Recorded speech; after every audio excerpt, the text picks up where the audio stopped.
Hey guys, tonight is really a night to slip into something soft.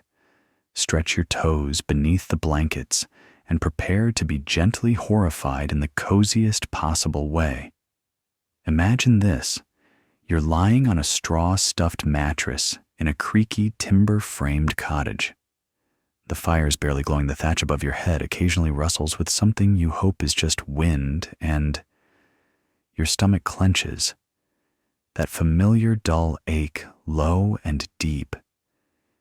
You shift under your rough woolen blanket and realize it's that time. Again. And no, not the Renaissance Festival. Your period. Now imagine going through all that. Without tampons, pads, hot water bottles, chocolate, or a sympathetic friend group texting you memes. You're in the medieval world, my friend. You bleed, you cope, you probably survive it. Probably.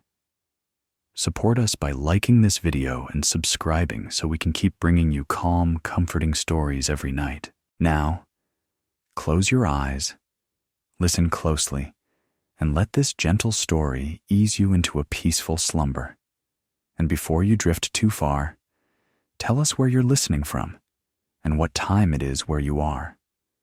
Or if you're feeling brave, share what's on your mind tonight. Whether it's cramps, curiosity, or just craving some historical weirdness, we're here with you. As you lie there, let your mind grow soft and open, ready to wander through this gentle story until sleep finds you. You trudge out of bed, clutching your middle. The fire has gone out, and the dawn light is only a gray smear on the window. You've bled through your shift in the night. It's not glamorous, but then again, medieval periods never are. There's no sanitary aisle in your village. Instead, your options include a folded bit of ragged wool you tucked between your legs last night and hoped would stay in place. Spoiler, it didn't. It's shifted somewhere down your thigh, like a defeated flag of dignity. Welcome to day one. You grab a worn scrap of linen from the wall peg. It's your designated monthly cloth, stained stiff, and miraculously not completely falling apart. Historians believe women often reused rags, soaked them in cold water, then dried them by the hearth. Not exactly luxury, but better than nothing. You walk with a slight waddle toward the hearth where a few embers still glow. Maybe if you warm a stone and press it to your belly, it'll help the cramping. This too is a historic method. Flat stones heated and wrapped offered relief before the age of hot water bottles. Of course, sometimes they cracked and hissed, ominously. A little surprise drama. Outside, the village stirs. You hear chickens complaining, pigs demanding breakfast. You're supposed to churn butter this morning. The irony isn't lost on you sloshing milk, while your own body sloshes red. But what choice do you have? Some women, especially wealthier ones, may have had herbal knowledge passed down sage yarrow or mugwort to ease cramps. You, however, have to settle for pacing and grumbling. You head outside briefly and notice a familiar shape waddling toward the river. It's Marta, the baker's wife, clutching a small bundle of laundry under her cloak. You exchange a look. Ah yes, the secret fellowship of menstruating women. It needs no words. You follow quietly. The stream behind the village is the only place to rinse your cloth discreetly. Heaven forbid someone sees the red water. Whispers start fast here. The last time a girl was caught soaking stained linen too close to the tavern, well, someone said her blood turned the beer sour. That's the thing, medieval periods weren't just unpleasant. They were downright spooky. People believed menstrual blood could rot crops, sour milk, and even dull weapons. One chronicler warned that a menstruating woman shouldn't look at a mirror or touch wine, because what's more terrifying then a reflective surface when you're bloated. Still, you dunk your linen in the icy stream, the water biting your fingertips. You scrub gently, watching the red cloud swirl and vanish downstream. A small, private storm. There's a strange comfort to the routine. Wash wring dry. Women have done this long before you. Historians still argue whether these cloths were worn with belts tucked into undergarments or simply changed as often as chores allowed. No one knows exactly, and maybe that's the point. Some truths stay tucked beneath skirts and between women. As you walk back home, the cramps tug again. You consider skipping breakfast. Then again, you've been craving turnip pie for 3 days. The body wants what it wants, and right now, it wants something starchy and mildly offensive. Inside, your younger sister is awake and watching you. You nod once. She nods back. She knows. Your mother gives you a chunk of bread and a look that says, "Don't die today. I need help with the geese." You chew slowly, eyes distant, womb mutinous. No one in the house mentions you're bleeding. It's not rude, just redundant. Everyone knows. You know. The goats know. But still, the silence is kind. By mid-morning, you've fashioned a fresh wad of wool wrapped in linen and tucked it in place. You sit by the fire and sew, hoping not to leak. The ache is duller, now rhythmic. A strange, sort of internal lullaby. You think of all the other women, in all the other cottages across all the centuries enduring the same cycle. You wonder what they used. You've heard stories, soft moss scraps of old garments, even dried leaves in desperate moments. Some women supposedly bled freely into layers of petticoats. That last one makes you wince. And still, life moves. You stitch. You sigh. You bleed. And somehow, it all feels okay. You shuffle through the basket in the corner of the cottage fingers, searching for something vaguely absorbent. The moss is there, dry and brittle. The wool, a bit matted, but still usable. You sigh and settle down beside the hearth with your makeshift materials. This is your lot for the next few days, crafting your own protection with what the forest and the sheep have provided. The truth is, there's no one-size-fits-all solution here. Depending on where you live, how much coin you have, and how many sheep your family owns, your menstrual gear might look wildly different. Peasant girls often relied on raw wool, thick moss, and rags from clothes too far gone to mend. The very lucky ones, usually wealthier or cloistered women, might have something closer to what we'd call cloth pads today. Folded, layered linen with ties to fasten it around the waist. You, however, are in the in-between. Just poor enough to rely on moss, just crafty enough to keep some scraps hidden in the loft. You press the wool into the linen, folding the corners inward like a strange, lumpy tart. There's no adhesive, no snug cotton liner, no wings, only gravity and crossed fingers. You shimmy it into place and tighten your apron's drawstring. Hopefully it stays put. Hopefully the geese don't chase you again. Historians have found references to cloth belts often made of woven flax or wool, used to hold rags in place passed from mother to daughter. But many records are vague. Women's bleeding rituals weren't usually written down. Why would they be bleeding was just another mess to manage, like soot in the chimney or fleas in your sheets. Still, women talked. Whispers by the well, quiet exchanges in the cloister garden.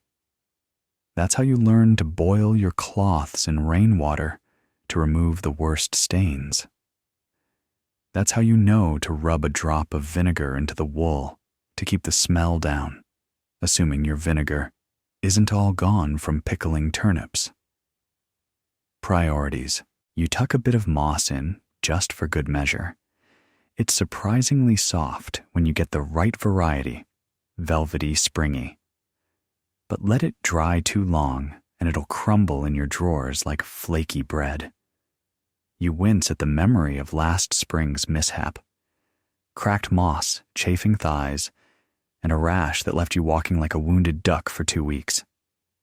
A mistake you only make once. Out in the yard, your older cousin is hanging laundry.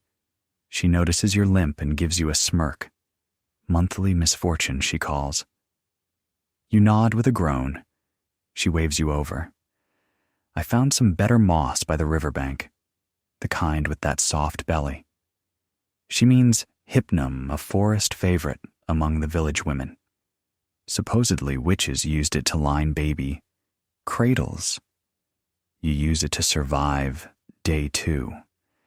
You wrap a new bundle and head back inside, distracted by the sudden warmth down your thighs. You pause. Did it leak already? You rush to the privy behind the house, a leaning wooden shack with a narrow seat and a half-frozen puddle beneath. You untie everything and inspect the damage, just spotting. You're safe for now. There's no toilet paper, of course. You grab a handful of straw and dab carefully. The straw's scratchy, but it'll do. A few homes use old rags for wiping, but in a household of 7, laundry is rationed like salt. And speaking of smells, well, let's just say that keeping fresh is more art than science. You once tried stuffing herbs into your layers, lavender and rosemary, thinking it'd help. It did, until your skirt caught fire from the hearth and you smelled like a spiced roast for days. Lesson learned: no flammable petticoats. You head back inside, red-faced, half laughing at the memory. No one talks about how funny menstruation can be. The sudden stains, the creative fixes, the desperate plea to Saint Margaret of Antioch when you're caught unprepared in the middle of a feast. She's the patron saint of childbirth, technically, but desperate times, desperate prayers. Historians still debate whether medieval women bled as often as modern ones. With fewer ovulations due to frequent pregnancies, extended breastfeeding, and periods of malnutrition, some women may have bled less frequently overall. Others, well, they had their moss, their wool, and their grit. You sit at the table and begin to sort peas from their pods, careful to keep your thighs pressed together. One rogue shift in your linen bundle might escape like a startled rabbit. The fire crackles. Your little brother pokes at it with a stick, oblivious. Your mother is bent over the dough bowl, kneading as though it insulted her. It's all very ordinary. Bleeding doesn't stop the day. Your aunt once joked, "Men go to war. Women bleed monthly. Who's the real hero?" You didn't laugh then, but you think about it now. The peas clatter into a bowl. You shift in your seat and feel the dampness growing again. You'll need to change soon. Maybe after lunch, or maybe during. Depends how daring you feel. You've learned to move slowly, deliberately, to keep your skirt tucked just so, to avoid sudden squats unless absolutely necessary. That one time in church, well, you still haven't forgiven the pew for that betrayal. But there's a strange dignity to it all. You make do. You mend. You master the rhythm of your own body, even when the world pretends it's a shameful little secret. And tomorrow, you'll do it again. You were supposed to help sweep the tavern today. It's a modest place. Stone walls, a low timber ceiling blackened by years of smoke and ale that tastes more like regret than hops. But you know better than to show up on a bleeding day. You step outside and glance toward the tavern's wooden sign, swaying in the breeze. The sun's warm on your face, but the thought of walking through the front door, squishing with every step, hoping no one notices the way your linen sags, or how your apron bunches. It's enough to make you turn right back around. People talk, especially the men at the tavern. They don't need much to spark a whisper. One woman leaves a blood-stained rag too close to the fire. Suddenly, she's the reason the brewer's barrels turned sour. That's no joke either. Some folks really believed menstruating women could spoil beer curdle milk, even rust iron, just by being near it. A practical nightmare when your husband's sword is your family's only valuable item. So, you play it safe. You stay home. You sweep the hearth instead, dragging the broom in slow, lazy arcs. It's a quiet day. No one's pestering you to churn or carry wood. Everyone in the house seems to know without saying that you're out of commission. Not ill exactly. Just sacred and slightly dangerous. There's a kind of tension in the village when a woman's on her period. It lingers in the air like wood smoke. Men pretend not to notice, but they shuffle away when you get too close. It's not malice necessarily, just superstition. A few years back, a girl named Elsbeth dared to dance at the Mayfair while bleeding. Her cheek had that telltale flush, and someone swore her hands were just a little too warm. The old midwife muttered that such boldness could call forth fever, or worse. A week later, a cow miscarried in the next village, and someone whispered her name. Historians still argue whether women were truly banned from social spaces during their periods. There's plenty of evidence for exclusion from sacred rituals, but day-to-day life, that's trickier. Some suggest the degree of taboo varied wildly between villages, classes, and even seasons. In some regions, women quietly carried on.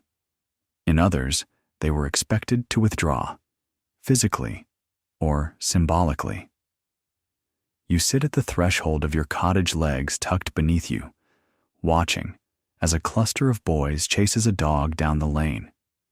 It's good to rest. Your lower back is screaming, your hips feel like someone stuffed them with hot pebbles, and your moss bundle feels like it's trying to migrate south for the winter. You shift wince and pull your shawl tighter.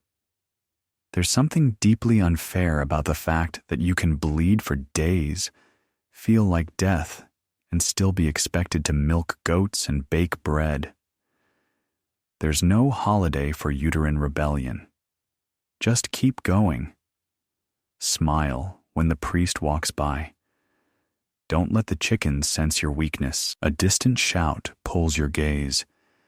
Two boys are daring each other to peek into the bathhouse window. You sigh. Typical. You remember last summer when the village matron caught one of them and made him scrub linens for a week. Not the bloodied ones, those stay in the women's baskets, washed in the river's hidden bends. Which reminds you, you'll need to wash again soon. But not yet. You're still leaking too much, and you've only got 2 cloths left before you have to start sacrificing sleeves. You eye the stack of mending near the hearth. That old tunic might just be desperate enough. Your little cousin creeps up beside you, holding a chicken feather and a curious expression. "Are you sick?" she asks quietly. You shake your head and smile. "Just bleeding." She makes a face. "Like from your nose, no?" You whisper, touching her cheek. The kind that means your body's strong and clever. Like the moon. She doesn't quite understand, but she nods anyway and runs off. That's the thing. No one really explains it. You just grow into it. One day you're playing with feathers, the next, you're stuffing moss in your underwear and dodging tavern duties. You shift again, trying to ease the pressure in your belly. The pain feels ancient, passed down like a birthright. Your mother had it. Her mother. all the way back to the women crouched in caves bleeding in silence, while the mammoth hunters argued over firewood. Sometimes you wonder if they had moss too. Your neighbor trudges past her arms full of firewood and gives you a sympathetic nod. You raise a hand in greeting and return the nod. I see you, fellow sufferer. No words needed. Back inside, the cottage smells of smoke bread and damp wool. You lie on the bench near the hearth and rest your head against the warm stones. The fire crackles softly. Somewhere in the rafters a sparrow rustles. You think about the priest's last sermon, how Eve's curse made women bleed as punishment. That's what he says. You've always thought that seemed rather dramatic for eating fruit. Still, it sticks in your head, the idea that your body's rhythm is part of some eternal sentence. You prefer to think it's just a cycle, like tides, like planting and harvest, like moonrise. There's dignity in that. You close your eyes. The ache is still there, steady as a drum. But you know it won't last forever. Just long enough to remind you what your body's capable of. Painful, yes, but not shameful. The tavern can wait. You find her outside your door, just after dusk. Marta again, with her basket of clinking jars and a sly little grin. That means she's brought something interesting. She doesn't wait for an invitation, just slides in past the threshold and sets the basket on the table, like she owns the place. You don't mind. You're too tired to argue, and your lower back is growling again like a medieval cat in heat. She lifts the lid and reveals her treasures. A dried onion, a twist of mugwort, and something in a bottle that smells suspiciously like cider gone wrong. Drink this, she says, holding up the bottle like it's blessed wine. You raise an eyebrow. What is it? Helps with the flow. And the pain. My grandmother swore by it. She pauses, then adds, with a smirk. Also makes you see the moon wink at you. You take the bottle, give it a skeptical sniff and sip. It's terrible. Like fermented pond water with a hint of disappointment, but warmth spreads down your throat and your belly unclenches ever so slightly. Herbs were one of the few weapons women had in the fight against pain. Mugwort was a favorite, believed to help regulate the menses and ease cramping. Pennyroyal rue and vervain also made appearances, though they walked a fine line between medicine and miscarriage. Some were abortifacients, whether people understood that fully or not. A strong tea brewed too long could end a pregnancy, or simply send you to bed with visions of dancing goats. You try not to think about that. You just sip. Marta pulls out the onion and begins peeling it with her knife. Boil it with honey and nettle. Drink that on the second day, she instructs, or when the blood clots like duck jelly. You grimace. Medieval metaphors are never gentle. She laughs. I know. But it works. Or at least it makes you forget you're miserable. Outside, the moon is just beginning to rise thin and silvery, like a coin stuck in the sky. Marta glances at it and mutters something under her breath. You catch a few words bleeding moon cleanse call back the warmth. Is that a spell, you ask? She shrugs. Old words. My grandmother said they make the body remember how to let go.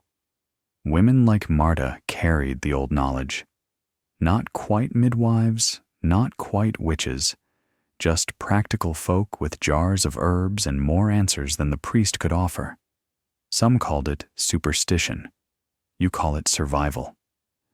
Historians still debate how much of this folk wisdom was rooted in genuine medicine versus ritual. But when it's your uterus twisting like a knotted rope, you don't care if the help comes from a saint or a shrub. Marta produces a small bundle of dried flowers and drops it in your hearth. A soft plume of sweet smoke rises, curling through the air with lazy grace. Chamomile and lavender, she explains, for calming, and to keep your mother from yelling at you for lying down again. You smile. Your mother does have the voice of a church bell. The scent is lovely, though, and the warmth from the hearth is sinking deep into your bones. You feel lighter, not painless, but less clenched.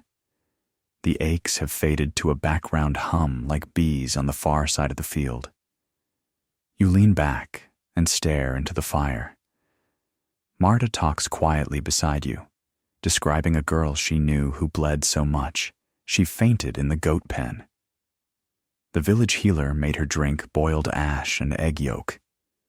You wrinkle your nose. She lived, Marta says, shrugging. Married twice.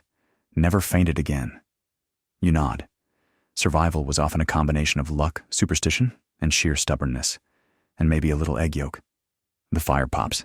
Somewhere outside, a dog howls once and goes quiet. You ask Marta if she believes in moon magic. She doesn't answer right away. I believe the body knows more than the church says it does, she replies softly. And I believe women bleed, not just to make life, but to know it. That sits heavy and warm in your chest, like the mugwort tea. You don't have the words for it, but something about that makes sense. You glance out the window again. The moon is higher now, silver bright and cold. For centuries, women have tracked their cycles by that glowing orb, bled with it, prayed under it, blamed it when their bodies betrayed them. Some texts suggest medieval people associated menstruation with lunar phases, believing the full moon could draw the blood down, or that eclipses could halt it entirely. No hard science, of course, but patterns were comfort, and the moon never missed a night. You finish the last of the bottle and feel a fuzzy warmth behind your eyes. Marta gathers her basket, tucking her herbs and nonsense neatly inside. Before she leaves, she hands you a charm, a tiny bag of dried rose petals and lavender tied with red thread. For sweet sleep, she says, and dreams without cramps. You thank her and slip the charm under your pillow. As she disappears into the dark, you curl up by the fire again. The heat, the herbs, the charm, it all wraps around you, like a secret. Outside, the moon keeps watch. Inside, your body hums, its old, painful, sacred rhythm. You bleed. You ache. But for now, you rest. The next morning begins the way most do, when you're bleeding, with a groan, a cramp, and the unmistakable feeling that something has soaked through, somewhere it shouldn't have. You peel yourself off your straw mattress, brush away a few wayward chicken feathers, don't ask, and shuffle to the hearth. Your moss and rag combo didn't quite make it through the night. Again. You warm your hands by the fire and stretch carefully, one arm at a time, avoiding any sudden bends. Your back feels like it's been tied in a medieval knot. The ache is low and steady like an old monk humming beneath your skin. You glance at the table. Marta's bottle is empty. So are the jars of mugwort. You're out of remedies and running on nothing but stubbornness now. And so, like generations of women before you, you turn to the oldest medicine available ale. Not the strong, head-thumping kind the men drink to forget their problems, but the small ale brewed daily in nearly every home. Low in alcohol, often cloudy, always lukewarm, safer than water, more comforting than milk, and if you squint, sort of medicinal. You pour yourself a mug and sip slowly. The warmth spreads through your middle. Not enough to kill the cramps, but just enough to take the edge off. You add a spoonful of honey because you're feeling fancy. Historically, women drank small ale as part of daily life, but it took on special significance during menstruation. It relaxed the body, calmed nerves, and when mixed with certain herbs, could become a mild pain reliever, or at least a placebo with decent flavor. You add a pinch of crushed fennel. Not for taste, it's awful, but because a traveling peddler once told you it clears the womb. What that means exactly, no one agrees. Historians still argue whether medieval remedies worked through real effects or just wishful thinking. Probably both. You sip and sit. The cottage is quiet, except for the crackle of the fire and the occasional cluck of judgment from the hen nesting in the corner. Your mother's gone to the mill. The house is yours for now. So naturally, you start mixing things. You pull out every jar and sack you can find, dried mint, rosemary, a bit of willow bark. You're not entirely sure. Isn't just stick. You pound it together in the mortar and sprinkle it into a second cup of ale. You taste it. Horrible. But halfway through, your belly feels warmer, your breath slower. You lie down on the bench by the hearth cup, resting on your stomach, like a sleepy talisman. There's something comforting about brewing your own medicine, even if it's made from guesswork and desperation. You imagine yourself as a medieval apothecary, slinging herbs and secrets. Maybe you'd live alone in a mossy cottage, known for your teas and your eye rolls. Marta could be your apprentice, your familiar sarcastic squirrel. You smile at the thought, then wince as another cramp rolls through. Right. Back to reality. The truth is, medieval pain relief was a patchwork of half-truths, holy relics, and boiling everything that wasn't nailed down. Willowbark rich in salicin was one of the few genuinely effective options. It's basically nature's aspirin. But good luck finding it, unless someone brings you some from the woods. Most women settled for whatever made them feel seen, soothed, or slightly drunk. You shift and reach for your knitting. The yarn is scratchy, the needle's slightly warped, but the rhythm helps. Knit, purl, breathe, bleed. You think of the women who came before you, how they endured this cycle month after month, year after year, with nothing but cloth courage and maybe a very understanding goat. And you think of the men who called your blood impure, who said your body was unbalanced and needed purging, who thought your uterus wandered around your body when it got bored. Yes, truly wandering womb was an actual theory in ancient and medieval medicine. They thought your uterus could travel to your lungs and suffocate you if it got upset.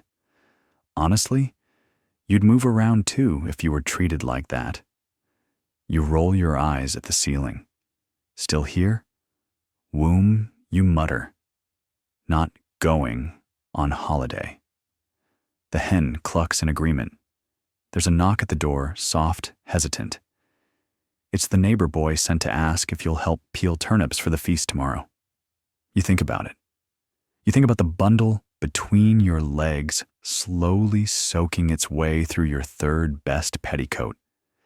You decline with a smile and a fake cough. He nods clearly, relieved not to have to speak to a woman who might be contagious. You close the door behind him and chuckle. That's another one. Some believed menstruating women could spread disease with just a look. Others thought you'd spoil crops if you touched them during your flow. And don't even think about standing near bread dough, it might not rise. Apparently, yeast has strong opinions.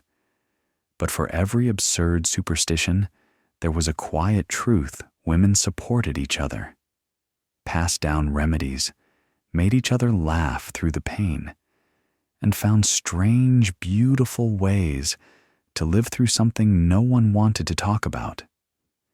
You lift your now empty mug, offer a toast to the air, and whisper, "To surviving another day," without yelling at someone. Your cramps grow duller. Your body, still uncomfortable, now feels manageable. You nestle deeper into your blanket, letting the warmth of the ale and fire cradle you like a sleepy tide. You bleed. You ache. But tonight, you also laugh. And sometimes that's medicine enough. By mid-morning, the sunlight streams weakly through the shutters, dappling the floor in narrow stripes. You're already awake, sitting in the doorway, with your skirts bundled under you, trying not to lean too far one way in case your cloth shifts. Again. You sip your second cup of small ale, this time without herbs. It's just for comfort now. Outside the chapel, bell rings once. A low, solemn tone. You flinch instinctively. You'd forgotten it was St. Winifred's Day, which means church, which means attendance, which means not for you. You set the cup down, staring across the yard at the small stone chapel with its worn wooden door and the carved archway above, flanked by saints in crumbling robes. It's beautiful. And for the next few days, off limits. Because you, dear listener, are bleeding, and that makes you ritually unclean. You wrap your shawl around your shoulders and listen to the bustle of your family preparing to leave. Your mother sighs. "We'll tell the priest you've got to chill," she says without making eye contact. You nod, grateful for the cover, not because you're ashamed, but because, let's be honest, no one wants a lecture about Eve right now. In many parts of medieval Europe, menstruating women were discouraged, or even outright forbidden, from entering churches or receiving communion. The reasoning? Well, it goes back to a mix of scripture, ancient Roman purity laws, and the unfortunate belief that menstrual blood was both sinful and toxic. The church taught that bleeding was a punishment, a monthly reminder of original sin, a red tide of shame. So you stay home because the rules say your presence might offend God, or at least the local priest who always looks like he's just tasted a sour apple. You try not to be angry, but it's hard. You feel the injustice tighten your jaw. You didn't ask for this blood. You didn't ask for the cramps, the soaking cloths, the aching hips, and yet, here you are, an outcast for doing nothing but what your body demands. You look down at your hands. They're strong, calloused from work, steady, even when you're doubled over. That strength deserves reverence, not exclusion. Still, you stay home. There's peace in the quiet. You kneel beside the hearth and poke the fire until it wakes. A few embers blink open. You add a split log and blow gently. The flame catches, flickers, then grows like hope, or at least defiance. You don't need a priest to talk to the divine.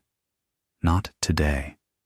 You kneel on the packed earth floor and close your eyes. You say your own prayer.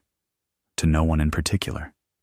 Maybe to the Virgin, maybe to your grandmother's ghost, maybe to the part of yourself that knows how to bleed and not break.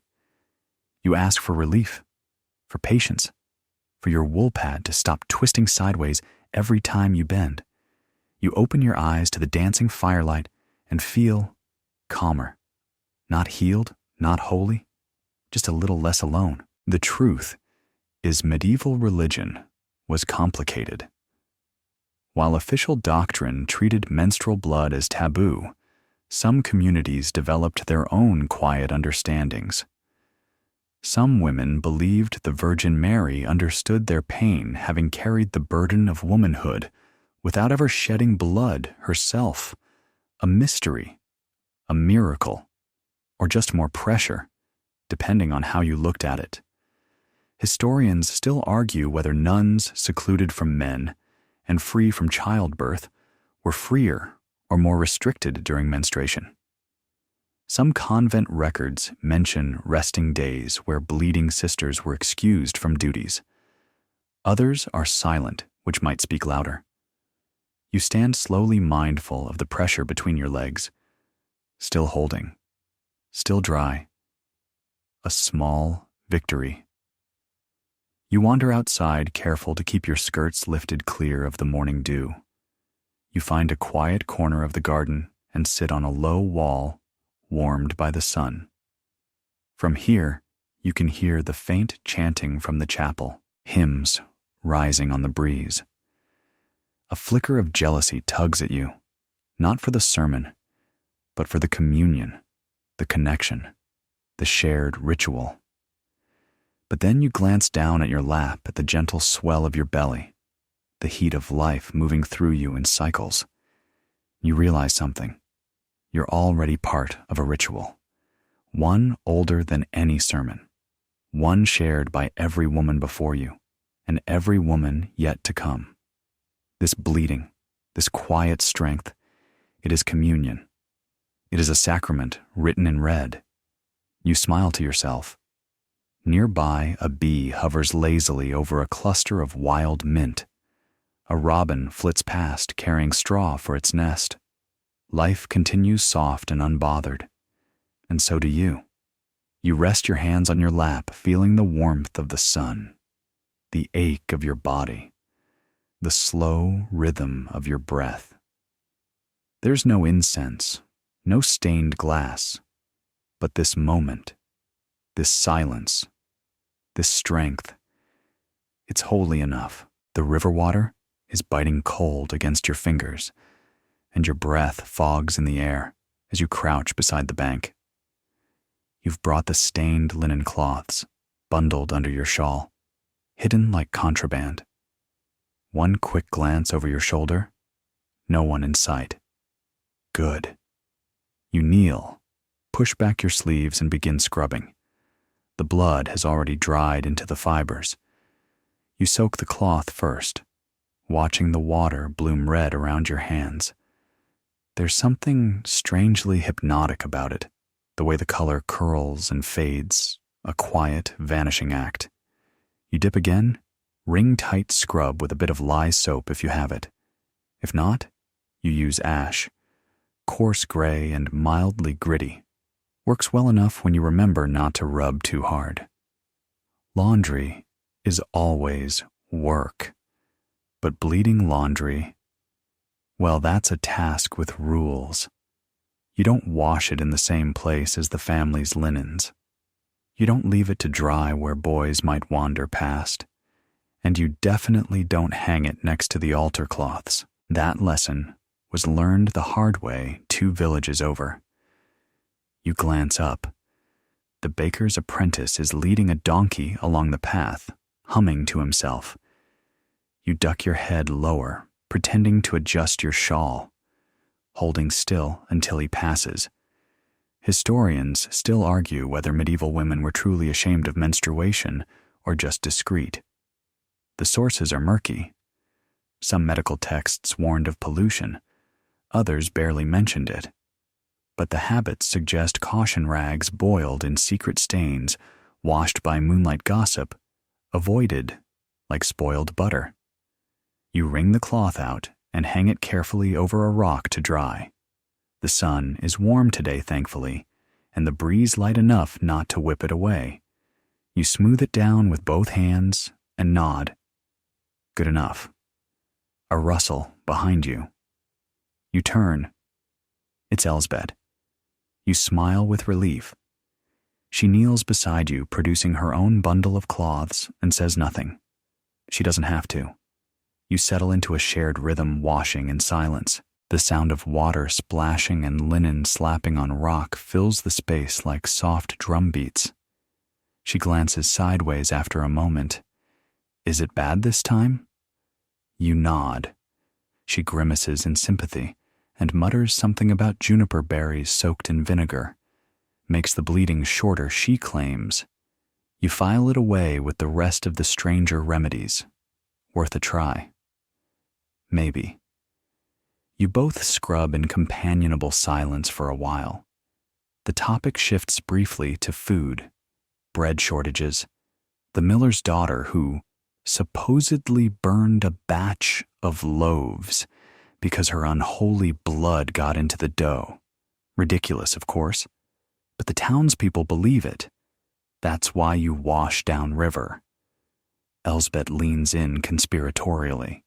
They say if you bury your blood-soaked rag under the elder tree, it'll keep the cramps away next month. You raise an eyebrow. She grins. Or it'll summon a fox. Either way, something happens. You laugh. A real laugh, which hurts a bit because your abdomen tugs at the motion, but it's worth it. You remember the first time you had to do this. Sneaking out with trembling hands, terrified someone would see the blood and think you were cursed. Or worse, impure. Your mother told you to wash quietly, stay low, and avoid letting anyone see the red cloud in the water. It's not shame, she'd said. It's safety. But it felt like shame. You didn't understand then, still don't always. But moments like this beside a friend, washing cloths under the sky, laughing at fox curses, you feel something else, a kind of sisterhood, a ritual outside the priest's domain. You gather your damp cloths and fold them carefully, pressing them into your apron. Elsbeth does the same. Before parting ways, she presses a small pouch into your hand, dried rosemary and lavender wrapped in muslin. For the smell, she says, or for dreaming. You pick. You walk home slowly, sun warming your back bundle pressed close to your chest. Inside the cottage, your sister is peeling onions by the hearth. She doesn't ask where you've been. She just pats the bench beside her. You sit and begin folding the dry cloths into a neat stack. The scent of rosemary lingers on your fingers. The ache is still there, dull, now bearable. There's a quiet dignity in washing your own pain clean. Later, you tuck the folded cloths back into their box lined with a scrap of linen embroidered long ago by someone who bled just like you. You run your fingers over the stitches. A flower, a spiral, a small bird. Symbols of beauty sewn into utility. Historians rarely write about boxes like this, hidden beneath beds, behind cupboards nestled between secrets and laundry. But they existed.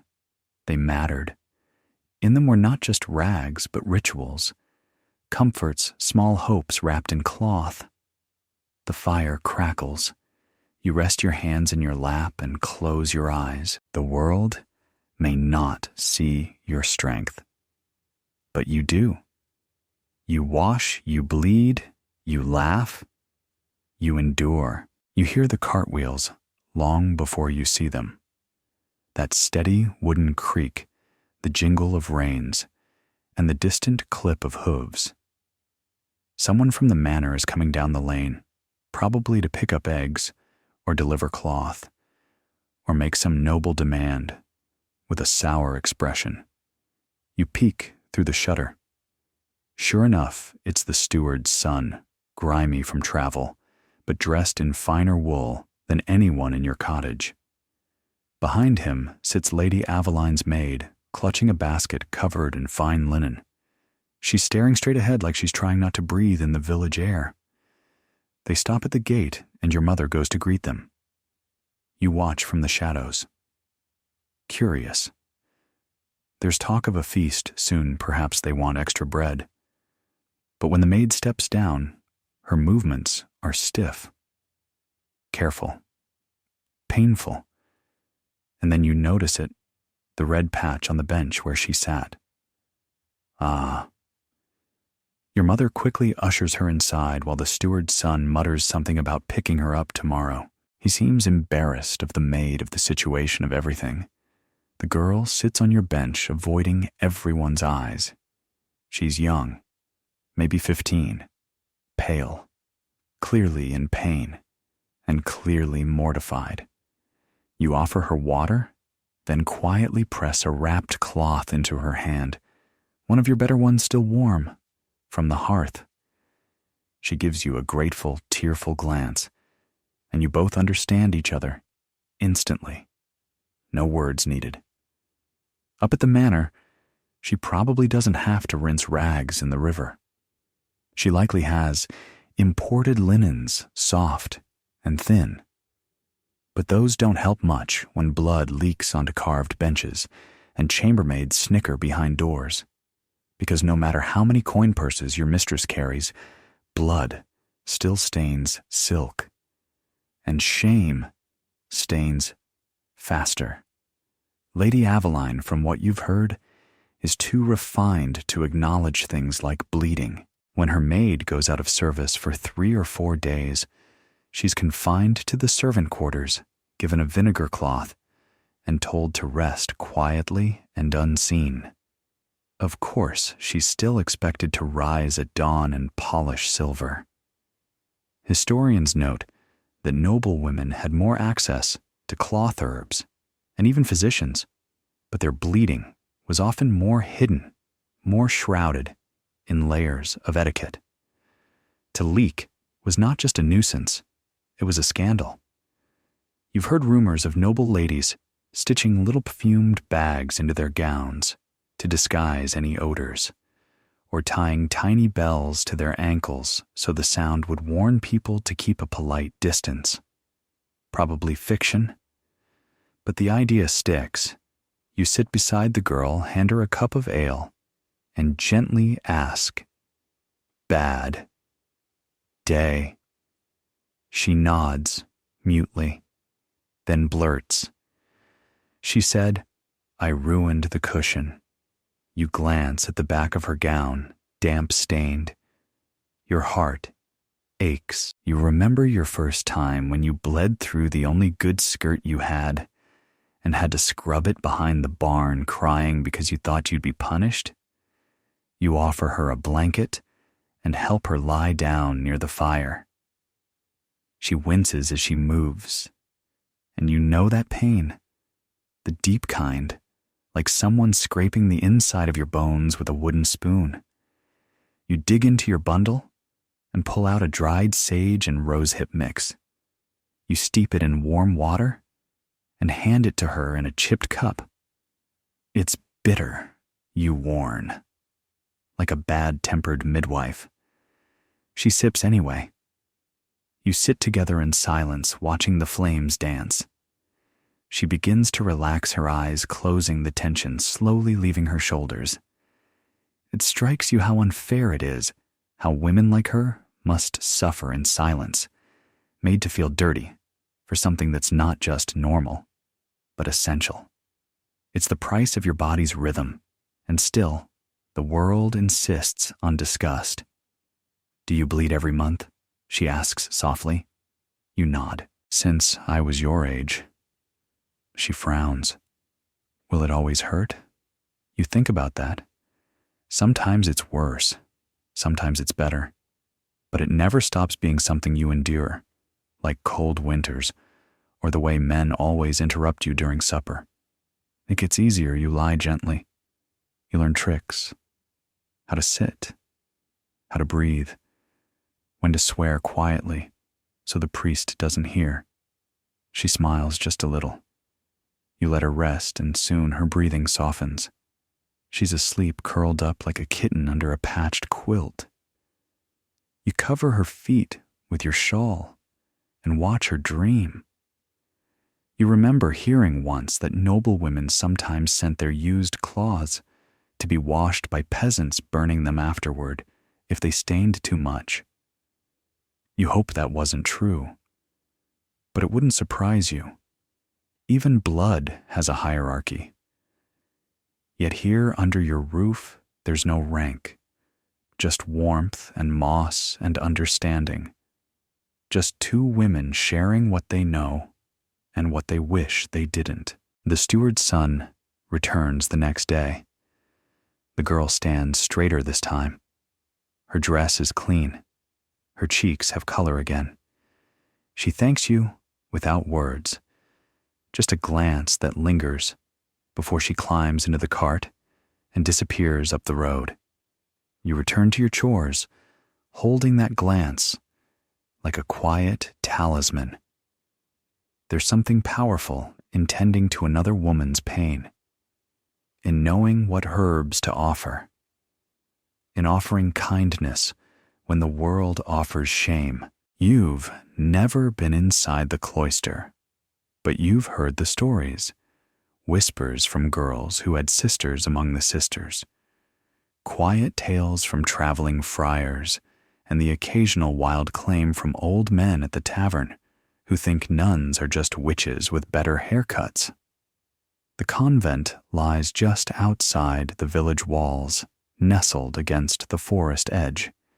It's a low, whitewashed building with arched windows, gardens wrapped in walls, and a bell that rings more faithfully than the cock in your own yard. You've seen the sisters walk 2 by 2 linen veils, fluttering faces serene. They glide more than walk like leaves, carried by an invisible current. You always wondered how they dealt with the mess of bleeding. Did the Virgin's favor dry up the flow? Did prayers substitute for rags? Then one day, while trading eggs for dried apples at the convent gate, you saw Sister Beatrix wince, just a small sudden bend at the waist as she reached for the basket. You knew that look. You've seen it in your own reflection on day 2. Later that month, she visited your cottage. Not officially, of course. Just a passing kindness to bless your mother's swollen knee, she said. But she pulled you aside afterward and in a hush asked if you had any clean cloths. You gave her your best, soft, twice-boiled linen with a new stitch down the center for folding. She accepted it with reverence, like you'd handed her something holy. That was when you understood, even behind convent walls, women still bleed, still wince, still sneak cloths under mattresses, and whisper herbal recipes when the Mother Superior isn't listening. The Church may have preached detachment from the body, but the body kept its own schedule, even for the devout. Historians suggest that some convents had structured responses to menstruation, separate linens, days of rest, even shifts in prayer routines. In other places, women kept bleeding to themselves, hiding it like sin beneath layers of piety. There's debate about how much accommodation existed, but the reality is clear. Cloistered women bled just like any others. You think of Sister Beatrix and the way she returned that cloth the next month, washed, pressed, and wrapped in a sprig of rosemary.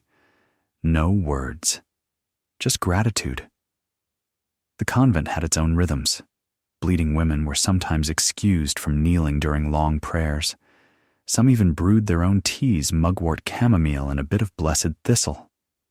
They stored the herbs in clay jars, labeled with little ink crosses. One tale tells of a nun who carved moons into her dormitory wall, tracking her cycles in secret. Another spoke of a sister who insisted her bleeding made her closer to Christ, sharing in his suffering through her own monthly trial. The Mother Superior called it heresy. The younger sisters called it brave. Today, the wind shifts, and the convent bell chimes mid-morning. You pause your sweeping and look toward the forest. You imagine Sister Beatrix walking the garden paths, hands folded her belly, cramping gently beneath her habit. No matter how far a woman travels from the world, she still carries the moon inside her. You wrap a new cloth into your little basket, just in case she returns. It's not a grand offering. but it's a lifeline. And sometimes lifelines are stitched with thread, not gold. Later that day, you sit on your bench repairing a tear in your chemise. You're tired. Your back aches. You've spotted again light, but still enough to warrant one more wash. Your sister brings you a cup of mint tea. She doesn't say anything, just hands it over and rests her chin on your shoulder. You sip, and it helps. In the evening, a knock comes at the door. You open it to find a different nun this time. Sister Agnes Young shy her hands full of late summer apples. A gift, she says, from the orchard. But you notice her pale face, the stiffness in her gait. You hand her a cedar cup, and after a moment, your last folded cloth. No questions? No confessions? Just a shared, silent understanding. She lingers only a little enough to feel safe, then vanishes back into the night. You watch her go, and you wonder how many women over how many centuries have passed, cloth like this hand to hand, home to convent, sister to sister.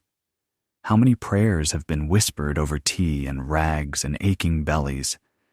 No matter the walls, no matter the rules, women find ways to care for each other. The rooster has barely crowed when you hear the knock. 3 taps, sharp and fast.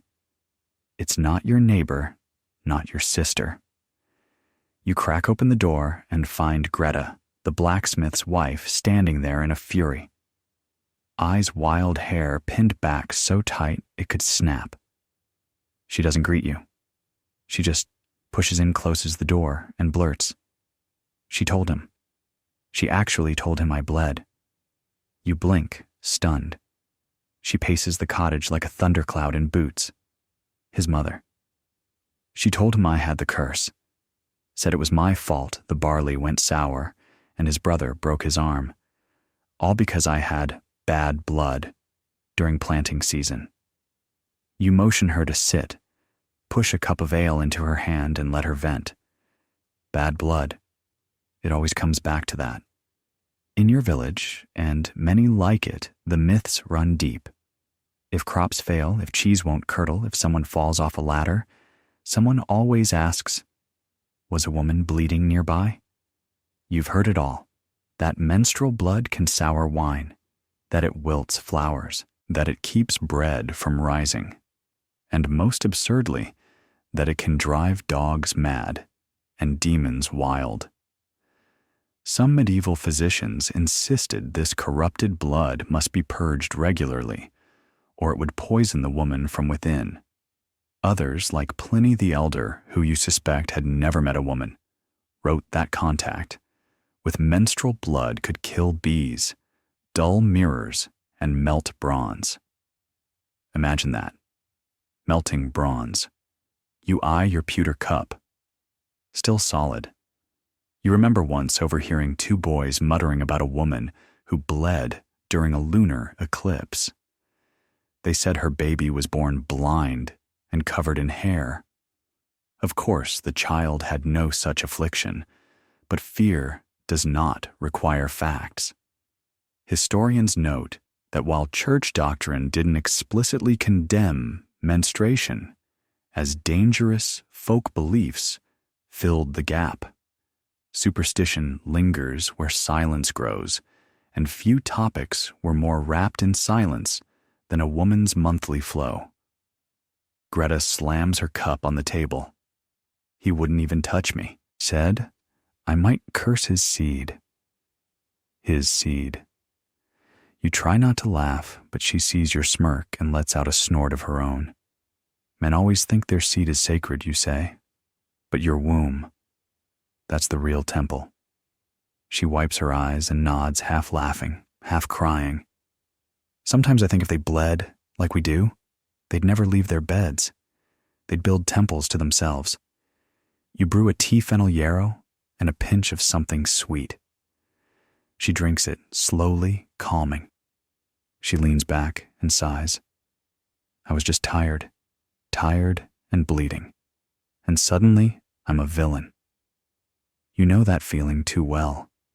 You think of the stories women share quietly, of being accused of withholding a husband's luck, of being blamed for a poor harvest because their cycle lined up with the sowing, of girls being married off before their first bleed because once it begins, they're too powerful, too risky, too complicated. Some believed a bleeding woman could repel evil spirits. Others thought she was the evil spirit. And still, you rise every month and do the laundry, bake the bread, tend the animals. Even while bleeding, you don't stop the world. You keep it running. Greta finishes her tea. You have any cloth to spare? You do. You give her your second-best bundle stitched at the edges, soft from many washes. She touches the linen reverently. This is nicer than anything I've ever had, she says. You shrug. It's not much. Just fabric. No, she says quietly. It's dignity. You let her rest by the fire.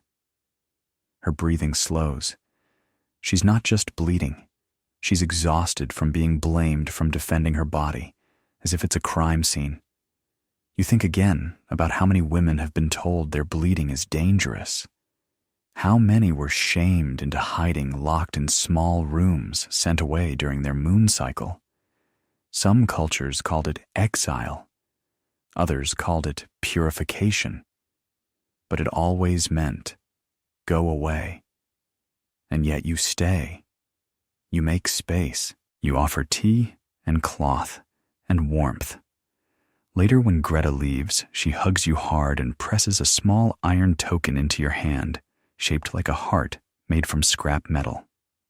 For protection, she says, in case your bad blood ever melts anything. You laugh, tuck it into your pocket, and close the door behind her. The fire has burned low.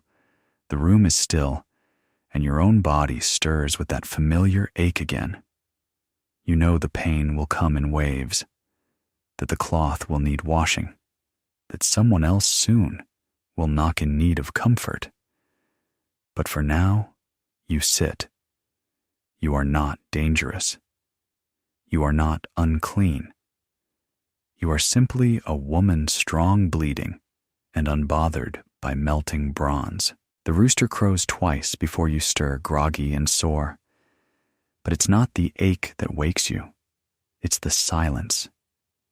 No one calling for you. No fire crackling. No kettle hissing. The house is empty. Everyone's off to the market or the mill or the fields. You lie there for a long moment, the woolen blanket heavy on your legs, the linen shift damp against your thighs. You know before even checking the bleeding is late. Not late as in slow. Late as in delayed. You sit up slowly. Your mouth is dry. Your chest tightens just a bit. You count the days again. And again. And again. Your fingers tremble slightly. You chew your lip, stand up, feel nothing. No wetness, no ache, no telltale warmth. Just silence in your body as well as the room. Could be nothing. Maybe your cycle shifted. Maybe your body's off balance from stress, or too much salt, or that spoiled egg you ate 3 days ago. Or maybe it's something else. The thought curls in your gut like smoke. What if you're pregnant? You sit back down hard. This isn't like waiting for the harvest. This isn't a lost button or a spoiled batch of ale. This is the kind of late that changes your whole life. You press your hands to your belly as if that might summon a sign. But it doesn't feel like anything. Not yet. Just absence. And that's worse than pain. You go through the motions of the morning. You feed the hens. You stir the stew. You gather the laundry. All the while your mind drifts back to the last time you shared a bed. The warmth, the tenderness, the very clear lack of interruption. You didn't mean for it to happen during your safe days. You calculated wrong. or the moon shifted, or some saint turned away just long enough. You remember how the old women talk. If your period skips, they whisper, and you're not married? Well, you'd better hope the midwife is merciful. Some villages tolerate it, others, not so much. You know what they'd say if you were found out? That you were wanton, that your belly is proof of sin, that you let yourself be led astray by lust. There might be penance, or worse, expulsion. You've heard stories of girls sent to work in silence at distant convents until the baby is born, then the child whisked away as if it had never existed.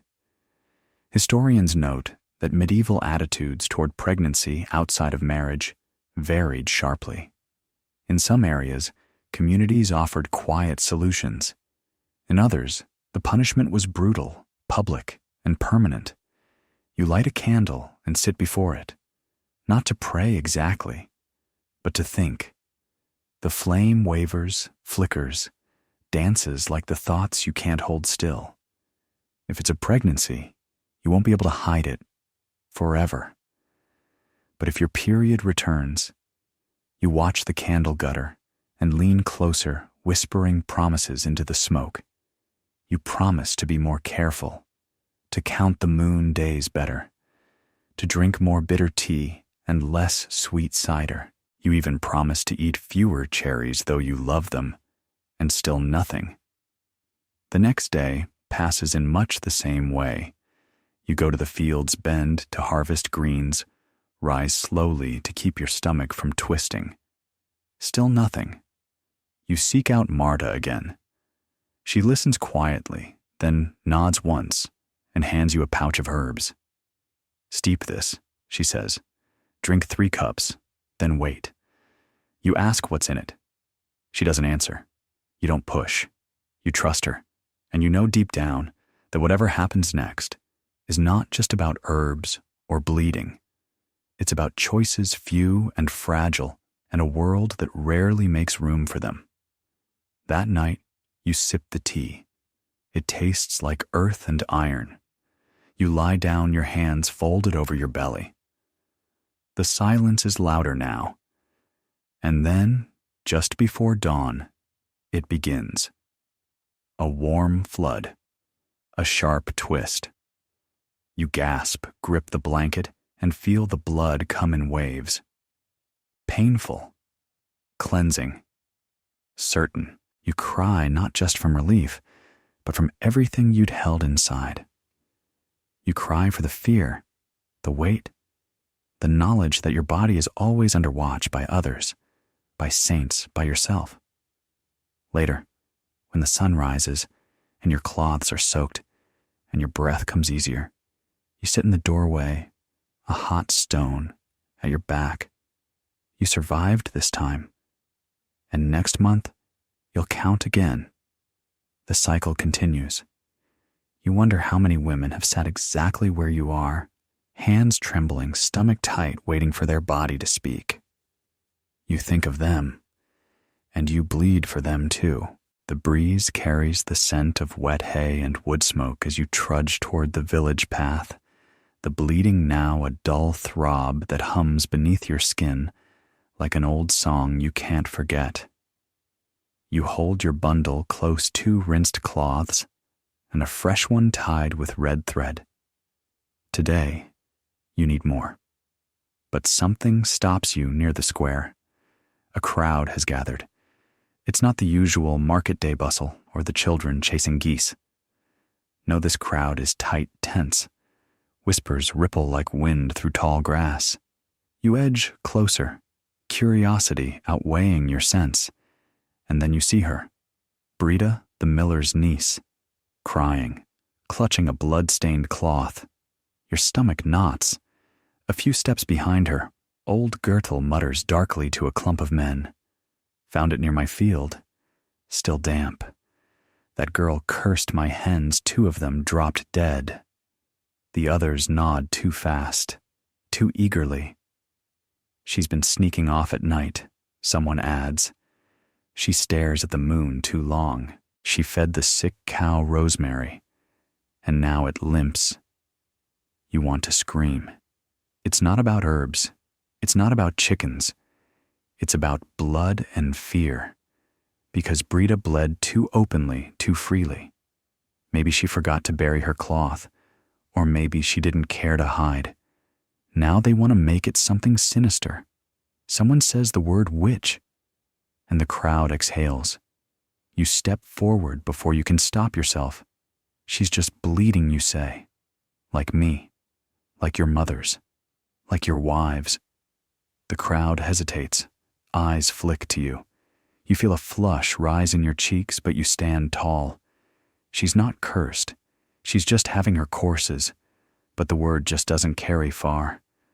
Brita sobs harder. The priest arrives, robes fluttering, face unreadable. He eyes the cloth in her hands like it might bite him. She must confess, he says, to what you want to shout, to bleeding, to existing, to forgetting where she tossed a soaked rag. But you don't, because you know how this ends, not in flames perhaps, but in shame, in exile, in whispers that last longer than bruises. You reach for Brita's hand and lead her gently away. The priest doesn't stop you. Maybe he sees the fury in your eyes, or maybe he simply doesn't want to touch the blood. Later, in the safety of your cottage, she collapses into your arms. You hold her close and stroke her hair like she's a child. She said, "I should have burned it." Brita murmurs. You know who she means, Gerthel. That old hag who's been holding on to suspicion like it's a family heirloom. You remember her telling girls that if they bled too heavily, it meant they were sinful. That if their rags attracted flies, it was a sign of inner rot. You almost laugh. Almost. Then Brita adds, they said if a woman's blood touches the earth, it makes things die. You look at her and whisper, then how do flowers grow from buried bodies? She blinks. You smile. Your blood isn't poison. You say, it's part of the cycle, the same one that gives life. Don't let them tell you otherwise. Historians point out that while not all medieval communities believed menstruation to be magical or dangerous, plenty did. Some believed menstrual blood could be used in curses or healing spells, depending on who wielded it. It was feared and revered in equal measure. You'd once heard of a cunning woman in another village who kept her cloths in a box lined with ash and bone, claiming they gave her power over fertility. You'd also heard she'd been run out during a dry season when no crops would grow. Coincidence maybe. Or maybe people just needed someone to blame. Brita stays the night. You give her your softest cloth, your strongest tea, and your warmest blanket. She sleeps by the fire, face twitching with dreams, a hand on her belly.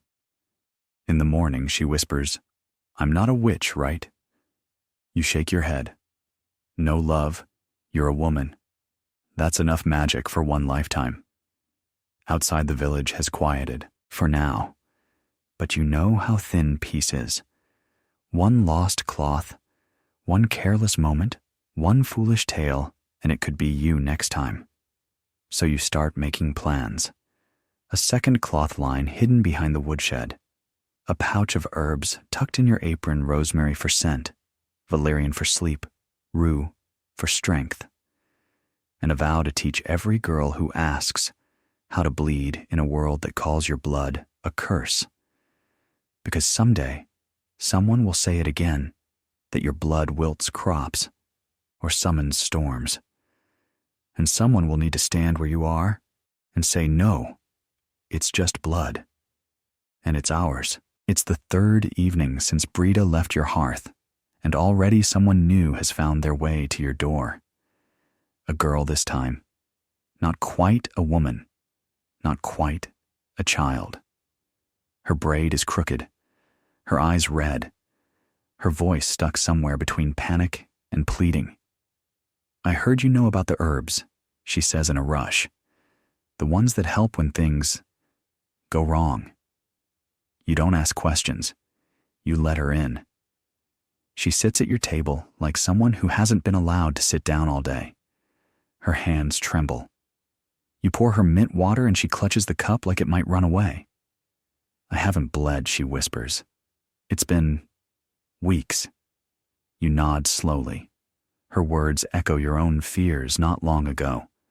That hollow pause in the cycle. That silence louder than pain. But now it's someone else's belly that speaks in riddles. You ask her age. 15. You ask if she's had pain. She shakes her head. You ask if there's someone. She nods once and says nothing more. You open your cupboard and begin. Your hands know this dance well by now. Mugwort pennyroyal, a little wild time. Not to end life, never that. But to stir the womb awake, to encourage the cycle's return. You explain carefully. This may help. It may not. The body chooses. She nods. She drinks. This is not witchcraft. This is women's knowledge. For centuries, women have passed down this understanding in whispers and gestures between laundry lines, under thatched roofs in herb gardens, guarded by superstition and survival alike. Some called them wise women. Others called them witches. And when things went wrong, when bleeding stopped or came too fast, or not at all, people came to the ones who knew. Historians still debate how much medieval medicine was in the hands of women. Official texts were penned by men. Yes, but the lived reality, the actual healing that happened at the hearth, in quiet kitchens like this one. You've seen the midwife scold a man for barging in during a birth. You know nothing of blood she'd snapped, only how to fear it. The girl drinks the tea slowly. You place your hand gently on hers, and she squeezes back. Not thanks, not yet, just the need not to be alone. You give her cloths, the same kind you gave to Brita, the same kind your mother gave to you. Before she leaves, she asks if it hurts. You pause. Sometimes you answer, but less when someone helps carry it. She disappears into the night, your cloths tucked under her arm, the herbs softening the path before her. You clean the cup and sit in silence. Your hands shake slightly. You're not a midwife. You're not a saint. But you are something older and quieter and more defiant than either. A keeper of knowledge. A stitch in the chain. That evening, you walk to the garden. You gather more mint, more thyme. You check your stores of mugwort and start another batch to dry. You pick rose hips for tea, lavender for sleep, and rue for courage. You work by moonlight, your skirts brushing the damp grass. Somewhere in the distance, an owl calls out once. When you return to the cottage, you pull out your old box of cloths. You lay them out, folding and sorting. Some are too worn, now frayed at the edges, thinned in the middle. You set them aside. You'll cut them into strips, maybe sew padding for the younger girls. You begin stitching new ones from linen scraps saved over the years. Some still bear the embroidery. Your aunt made a spiral here, a star there. They were always more than rags. They were records of months survived, of pain endured, of resilience quietly passed hand to hand. You thread your needle, and you sew. As you do, you think about how often this world has tried to make women feel small, how it has turned their blood into shame, their pain into silence. But with every stitch, you say otherwise. You say, I see you. You say you are not alone. You say, there is nothing shameful in your bleeding. And when you are finished, you fold the new cloths into a fresh bundle, tie them with red thread, and place them near the door, ready for whoever comes next. The summer heat presses down like a wool cloak dipped in sweat. You wipe your brow with the back of your hand and glance up at the sky, bright, cloudless, unforgiving. It's the kind of day that makes you ache just from breathing. And today, you're bleeding. Heavily. You're in the fields, of course, because the barley won't harvest itself. You grip the scythe with both hands, your palms already blistering despite the cloth you've tied around the handle. With every swing, your skirt tugs at the bundle between your legs, already soaked through once. You could beg off. Say your back is out. Say you twisted your ankle. But the truth is, you're needed. Everyone is. And you've done this before. You know how to bleed and reap in the same breath. You pause to adjust your cloth awkwardly, ducking behind a hay bale for privacy. The pad has shifted again, and the moss layer is clinging in all the wrong places. You mutter under your breath and retie it as best you can, wishing once again for something as absurd and modern as drawstring underwear. A few fields over, you see an older woman doing the same hands under her skirt, grimacing in pain, adjusting layers. You lock eyes across the rows and give each other the smallest nod. Solidarity in sweat and blood. Historians often gloss over this part of medieval life, the physical labor of women while bleeding. But it happened. Women weren't lying in beds with cool cloths pressed to their brows, not unless they were wealthy sick or cloistered.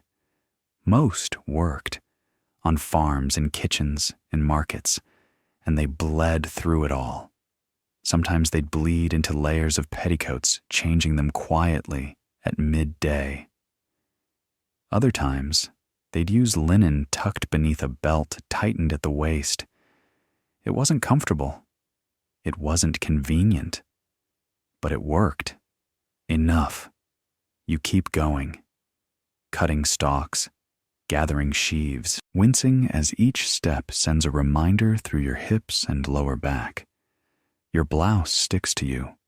Your legs chafe, and you're almost certain the linen will need soaking in lye tonight. At midday, you sit under a tree for a quick rest. You chew on some dried apple and take a slow sip of small ale. A younger girl plops down beside you, clearly trying to keep her knees pressed together. Second month, she whispers, cheeks red. It hurts more this time. You nod. It gets easier. Do you work like this too? You just raise an eyebrow and gesture to your own sweat-drenched, slightly crimson skirts. She snorts and lets out a wheezy laugh, then winces. Will it always be like this? Not always, you say, but often enough to be annoying. She leans against the tree and closes her eyes. You fish around in your pouch and hand her a small, wrapped bundle cloth soft moss and a few dried mint leaves. She opens it and blinks. Did you make this? You nod. Thank you. There's no glamour in bleeding in a field, no sacred hush, just grit and rhythm, just finding ways to make the ache manageable and the bleeding livable. You glance at the sky again, high noon now. Still more work to do. You both rise slowly, dust off your skirts, and head back to the stalks. Your thighs are raw, and you can feel the new cloth starting to settle into place. Later that day, after the sun dips low, you pass by the smithy. Inside, a girl leans over a wounded arm wrapped in linen, spotted with red. Blood of a different kind. She works quickly, confidently tying the cloth with practiced fingers. You realize she's bleeding too. Not from the wound, hers is deeper. She catches your look and shrugs. No time to stop, she says, gripping a fresh strip of bandage. There's a soldier waiting. You nod and move on. Then there's the healer near the market who tends to sick goats while squatting in the dust, bleeding into a doubled-over apron, and the widow hauling water from the well, a small stain blooming at her waist, and the baker's girl brushing flour off her skirt and adjusting her belt every few minutes. None of them complain. None of them stop. You realize that bleeding isn't something medieval women got through. It was something they carried with grit grace and sometimes a bit of gallows humor. They knew the risks: infection, exhaustion, stains they couldn't explain. They also knew the tools: rags, belts, wool, moss cloth. Their hands. Their voices when they dared. They passed on knowledge in glances and gestures, in bundles wrapped in string, in knowing nods behind hay bales. You finish the day with dirt under your nails, a cloth that's reached its limit, and muscles that feel like they've been twisted into knots, but also with something more, a quiet pride. You bled through the labor. You did not ask permission. And in doing so, you joined a lineage older than kings and louder than bells, a lineage of women who bled and kept going. Evening comes like a balm, soft, slow, and golden. The sun dips behind the trees in a hush of gold and violet, and the world exhales.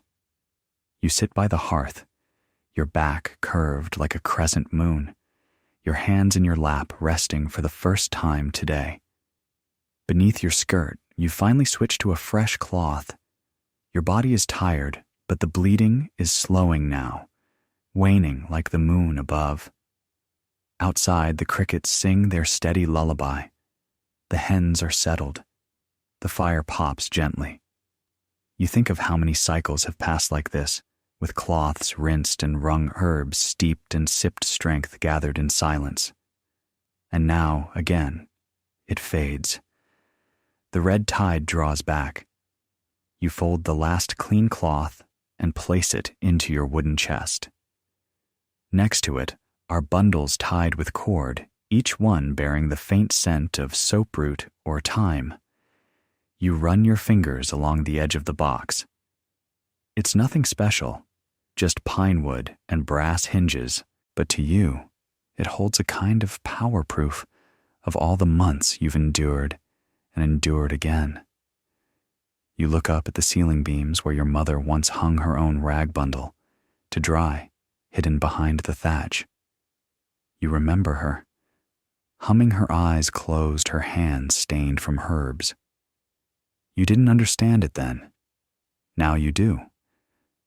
Some memories come back unbidden. You remember the time your cloth slipped while walking home from the river and the blood stained your boot. You tried to hide it with mud. You remember the girl who laughed at you that day, and the next month quietly asked if you had an extra cloth to spare. You remember your first bleeding, the fear and shame, and how your grandmother gave you a honey cake and said, "Welcome to the wild." You smile now, because you are wild, tamed by no one, ruled by the tides inside you, and proud of the rhythm your body keeps. You walk outside barefoot in the dew-wet grass. The sky is a blanket of stars. Above you, the moon has thinned to a sliver, mirroring what's left in you. Just a faint thread of ache. Tomorrow it will pass. You stand still, hands on your hips, looking up. Some say the moon pulls the blood from you like the tide. Some say your womb listens to the stars. You're not sure if you believe it, but there's comfort in the thought. Historians still argue whether medieval women tracked their cycles by moonlight or simply by memory. Some suggest calendars were marked discreetly. Others say it was passed by instinct. You think the truth is in both. Because you do remember. Your body remembers. It always does. You take a deep breath and let it out slowly. Your cycle is ending again. You can feel it. And just like every time, before you survived. Tomorrow, you'll walk straighter. The aches will ease. The cloths will be washed and hung to dry. The fire will be stoked, and your skirts will swing freely again. Tomorrow, you'll laugh without wincing. You'll rise without fear of leaking. But tonight, you are still in that sacred in-between. Not quite finished, not quite raw. You are a closing door, a waning light, and it's beautiful. You return inside, slip into bed, and pull the blanket up to your chin. The night air is cool. The fire glows low. You whisper a prayer not to saints or relics, but to all the women before you. To those who bled in castles and cottages, in fields and cloisters. To the ones who were blamed. To the ones who were brave. You carry them with you. And now, with the cloths folded and the bleeding nearly done, your body strong, silent, sacred, asks only one thing: rest. The fire has faded to a low, sleepy shimmer. The cottage is silent now, the air thick with the faint scent of herbs, and the day has finally loosened its grip. You lie still, wrapped in your blanket, your belly soft and quiet. Now, your hands resting lightly on your waist. The bleeding has slowed to a whisper. The ache has curled itself small, and even your breath moves gently in and out like the tides you've survived. Outside, the moon drifts higher, pale and watchful, casting its silver gaze over rooftops and meadows, over herb bundles and drying cloths, over everything you've endured, without asking for thanks. The world feels far away now. And you are weightless. You are clean and complete like a field just after harvest. Nothing more to carry, nothing more to do. The pain has passed. The work is done, and your body, ancient and wise, is ready to be still.